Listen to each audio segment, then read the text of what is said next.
Welcome to Vidya's Vastralaya. So మన collections వచ్చేసి pure linen sari అండి.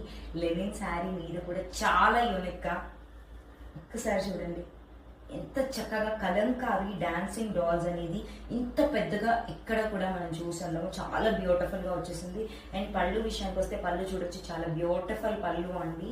లైట్ వెయిట్ ఉంటుందండి. చక్కగా మనకి ఇక్కడ చిన్న జరీ బార్డర్ తో హైలైట్ చేస్తారనమాట. ఎంత చక్కగా ఫోల్డింగ్స్ వస్తాయంటే మనం క్లియర్ గా చూడొచ్చు. ఇక్కడ చూసారా చాలా చక్కగా ఫోల్డింగ్స్ వచ్చాయి. సో ఇందులో మనకి 2 ప్యాటర్న్స్ మాత్రమే అవైలబుల్ గా ఉన్నాయి. ఇప్పుడు నేను ప్రెసెంట్ వేర్ చేసి చూపిస్తున్న ప్యాటర్న్ అండ్ ఇంకొకటి ఉంది, అది కూడా చూపించేస్తాను. ఎంత బ్యూటిఫుల్ గా ఉందండి. మనకి ఇక్కడ క్రీమ్ కలర్ మీద మరూన్ కలర్ తో వచ్చేస్తుంది. బిస్కెట్ క్రీమ్, ఆ క్రీమ్ కలర్ తో పాటు మనకి ఇక్కడ పర్పుల్ కలర్ బార్డర్ తో హైలైట్ అయ్యి కలంకారీ కూడా చేంజ్ అవుతుందండి. చాలా బ్యూటిఫుల్ గా ఉన్నాయి. ఎవరికి ఏ కలర్ కాంబినేషన్ నచ్చినప్పుడు ఒకసారి నేను ఫుల్ వీడియో అనేది అప్లోడ్ చేశాను. బ్లౌజ్ పళ్ళు ఎలా వస్తుందో చూస్తానంటే ప్రైస్ వచ్చేసి 1100 రూపీస్ పడుతుంది.